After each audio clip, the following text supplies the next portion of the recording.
say, that really surprised me. The last time we tried to get this thing to run, it flat wouldn't. I mean, just barely. I was with the choke all the way off.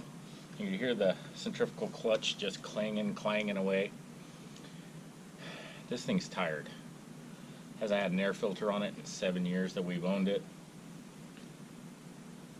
What do you think about freshening it up a little bit?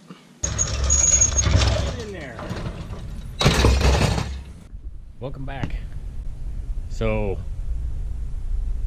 I think you can guess what's about to happen.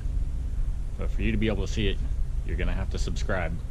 It's going to take a while, and I'll put out a few videos on it, step by step. Let's make it happen.